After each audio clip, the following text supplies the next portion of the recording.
Hello friends, hi everyone. ಇವತ್ತು ನಾನು ನಿಮಗೆ ಈಸಿಯಾಗಿ ಇನ್ಸ್ಟೆಂಟಾಗಿ ಯಾವ ರೀತಿ ಹೆಸರು ಬೇಳೆನ ಉಪಯೋಗಿಸಿ ಸ್ವೀಟ್ನ ಮಾಡ್ಬೋದು ಅಂತ ತೋರಿಸ್ತಾ ಇದ್ದೀನಿ. ಇದು ಹೆಸರು ಬೇಳೆ ಪಾಯಸ ಅಲ್ಲ, ಇದಕ್ಕೆ ಯಾವುದೇ ಥರದ ಹಾಲು ನಮಗೆ ಬೇಕಾಗಿಲ್ಲ. ಇನ್ಸ್ಟೆಂಟಾಗಿ ವಿತಿನ್ 10-15 ಮಿನಿಟ್ಸಲ್ಲಿ ಮಾಡ್ಬೋದು. ನೋಡಿ, ಇಲ್ಲಿ ನಾನು ಒಂದು ಕುಕ್ಕರ್ನ ತಗೊಂಡಿದ್ದೀನಿ. ಈ ಕುಕ್ಕರ್ಗೆ ನಾನು ಅರ್ಧ ಕಪ್ಪಷ್ಟು ಹೆಸರು ಬೇಳೆನ ತಗೊಂಡಿದ್ದೀನಿ. ನೋಡಿ, ಇದು ಅರ್ಧ ಕಪ್ಪು. ಈ ಹೆಸರು ಬೇಳೆನ ಕುಕ್ಕರ್ಗೆ ಹಾಕ್ಕೊಂಡಿದ್ದೀನಿ.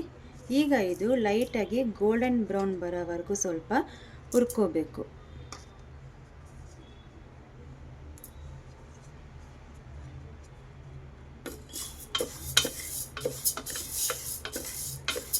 ಯಾಕೆಂದರೆ ಇದ್ರದ್ದು ಹಸಿ ವಾಸನೆ ಎಲ್ಲ ನಮಗೆ ಹೋಗಬೇಕು. ಸ್ವಲ್ಪ ಲೈಟಾಗಿ ಗೋಲ್ಡನ್ ಬ್ರೌನ್ ಆದರೆ ಸಾಕು, ತುಂಬಾ ಸಿಹಿಬಾರ್ದು.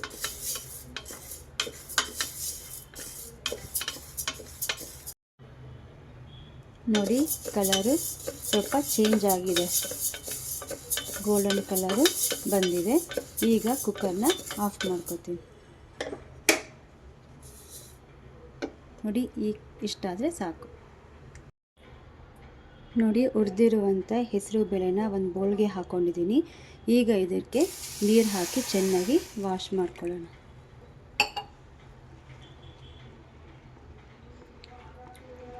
ಒಂದ್ಸತಿ ಚೆನ್ನಾಗಿ ವಾಶ್ ಮಾಡಿ ಆಮೇಲೆ ಕುಕ್ಕರ್ಗೆ ಹಾಕೋಣ. ನೋಡಿ, ಚೆನ್ನಾಗಿ ವಾಶ್ ಮಾಡಿದ್ದೀನಿ. ಈಗ ಇದನ್ನು ಕುಕ್ಕರ್ಗೆ ಹಾಕೋತಾ ಇದ್ದೀನಿ. ನೋಡಿ, ಈಗ ತೊಳೆದಿರುವಂಥ ಹೆಸರು ಬೇಳೆನ ಕುಕ್ಕರ್ಗೆ ಹಾಕ್ಕೊಂಡಿದ್ದೀನಿ. ಈಗ ಇದಕ್ಕೆ ಒಂದು ದೊಡ್ಡ ಕ್ಯಾರೆಟ್ನ ಹಾಕೋತಾ ಇದ್ದೀನಿ. ಯಾಕೆಂದರೆ ಈಗ ನಾನು ಮಾಡ್ತಾ ಇರೋವಂಥ ಸ್ವೀಟು ಹೆಲ್ತಿನೂ ಕೂಡ. ಹೆಸರು ಬೇಳೆ ತಂಪು ಮತ್ತು ಕ್ಯಾರೆಟು ಕೂಡ ಒಳ್ಳೆಯದು. ಸೊ ಹೆಲ್ತಿ ಸ್ವೀಟ್ ಮಾಡ್ತಾ ಇರೋದು. ಸ್ವೀಟ್ ತಿನ್ನೋದಕ್ಕೆ ಯಾವ ದಿನ ಆದ್ರೇನು ಇಂಥದ್ದೇ ಪರ್ಟಿಕ್ಯುಲರಾಗಿ ದಿನ ಬೇಕು ಅಂತ ಏನಿಲ್ಲ. ತುಂಬಾ ಈಸಿಯಾಗಿ ಕ್ವಿಕ್ಕಾಗಿ ಮಾಡ್ಕೋಬೋದು. ನಾನು ಯಾವ ಅಳತೆಯಲ್ಲಿ ಹೆಸರು ಬೇಳೆನ ತೊಗೊಂಡಿದ್ನೋ ಅದೇ ಕಪ್ಪಲ್ಲಿ 2 ಕಪ್ಪು ನೀರು ಹಾಕ್ತಾಯಿದ್ದೀನಿ.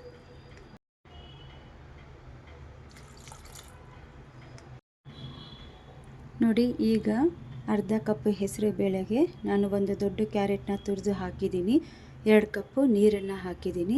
ಈಗ ಲಿಡ್ನ ಕ್ಲೋಸ್ ಮಾಡಿ 2 ವಿಷಲ್ ಹೊಡೆದ್ರೆ ಸಾಕು ನಮಗೆ. ನೋಡಿ, ವಿಷಲ್ ಹಾಕಿದ್ದೀನಿ. 2 ವಿಷಲ್ ಬಂದರೆ ಸಾಕು, ತೀರಾ ನುಣ್ಣಗೆ ಬೇಯಬಾರ್ದು. ನೋಡಿ, ಈ ಥರ ಬೇಯಬೇಕು. ತೀರನೂ ಕೂಡ ಹೆಸರುಬೇಳೆ ಬೆಂದು ಸ್ಮ್ಯಾಶ್ ಆಗಿಲ್ಲ, ಸ್ವಲ್ಪ ಹೆಸರುಬೇಳೆ ಕಾಣೋ ಥರ ಇರಬೇಕು. ಈಗ ಇದಕ್ಕೆ 1/4 ಕಪ್ಪಷ್ಟು ನೀರು ಹಾಕೋತಾ ಇದ್ದೀನಿ.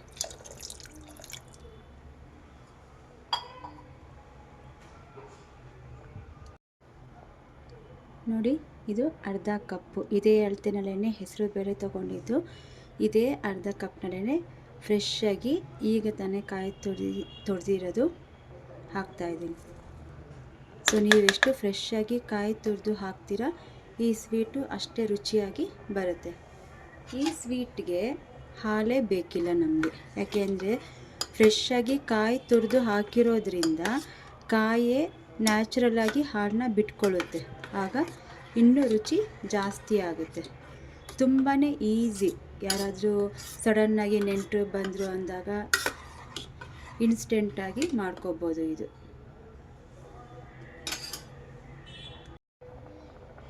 ನೋಡಿ, ಇದೇ ಅರ್ಧ ಕಪ್ನಲ್ಲೇ ನಾನು ಬೆಲ್ಲನ ಹಾಕೋತಾ ಇದ್ದೀನಿ. ಎಲ್ಲ ಒಂದೇ ಮೆಜರ್ಮೆಂಟು. ಅರ್ಧ ಕಪ್ಪು ಹೆಸರು ಬೇಳೆ, ಅರ್ಧ ಕಪ್ಪು ಕಾಯಿ ತುರಿ, ಅರ್ಧ ಕಪ್ಪು ಬೆಲ್ಲ. ನೋಡಿ, ಎಲ್ಲನೂ ಚೆನ್ನಾಗಿ ಹೊಂದ್ಕೋಬೇಕು. ಗ್ಯಾಸ್ ಫ್ಲೇಮು ಕಮ್ಮಿನೇ ಇರಲಿ. ಇದು ಚೆನ್ನಾಗಿ ಬೆಲ್ಲ ಕರಗಿ ಕಾಯ್ದು ಹಾಲು ಬೆಲ್ಲ ಎಲ್ಲ ಚೆನ್ನಾಗಿ ಒಂದಕ್ಕೊಂದು ಹೊಂದ್ಕೋಬೇಕು.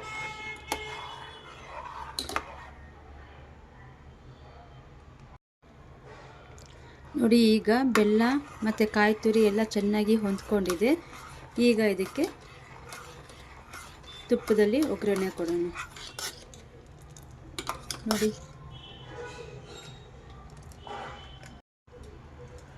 ನೋಡಿ ಇಲ್ಲಿ ಒಂದು ಪಾನ್ ಇಟ್ಟಿದ್ದೀನಿ. ಈ ಪಾನ್ಗೆ ತುಪ್ಪ ಹಾಕೋತಾ ಇದ್ದೀನಿ.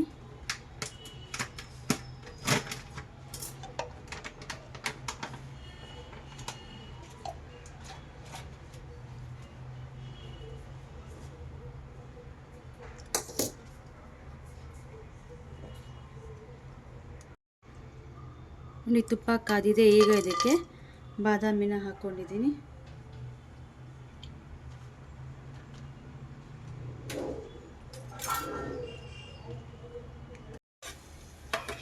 ನೋಡಿ ಬಾದಾಮಿ ಎಲ್ಲ ಚೆನ್ನಾಗಿ ಫ್ರೈ ಆಗ್ತಾ ಇದೆ. ಈಗ ಇದಕ್ಕೆ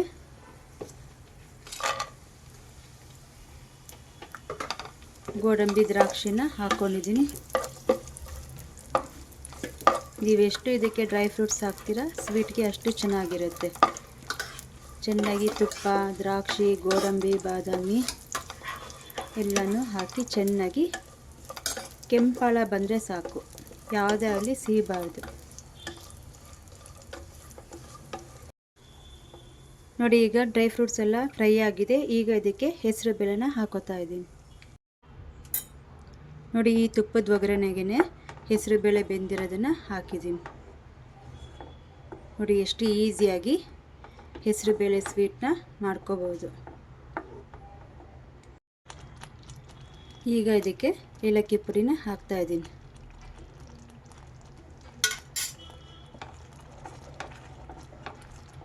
ನೋಡಿದ್ರಲ್ಲ ಎಷ್ಟು ಚೆನ್ನಾಗಿ ಇನ್ಸ್ಟೆಂಟಾಗಿ ಹೆಸರು ಬೇಳೆ ಸ್ವೀಟ್ನ ಮಾಡ್ಬೋದು. ನೋಡಿ ಈಗ ರೆಡಿ ಟು ಸರ್ವ್. ನೋಡಿ ಎಷ್ಟು ಈಸಿಯಾಗಿ ಹೆಸರು ಬೇಳೆ ಸ್ವೀಟು ರೆಡಿಯಾಗಿದೆ. ನೋಡಿ ಬಿಸಿ ಬಿಸಿ ಹೆಸರು ಬೇಳೆ ಸ್ವೀಟು ರೆಡಿಯಾಗಿದೆ. ಇದನ್ನು ಚಿಲ್ ಮಾಡಿಕೊಂಡು ತಿನ್ನಿ. ಈ ವಿಡಿಯೋ ನಿಮಗೆ ಇಷ್ಟ ಆದರೆ ಪ್ಲೀಸ್ ಸಬ್ಸ್ಕ್ರೈಬ್ ಮಾಡಿ, ಲೈಕ್ ಮಾಡಿ, ಶೇರ್ ಮಾಡಿ, ಹಾಗೆ ಕಮೆಂಟ್ನ ತಿಳಿಸಿ.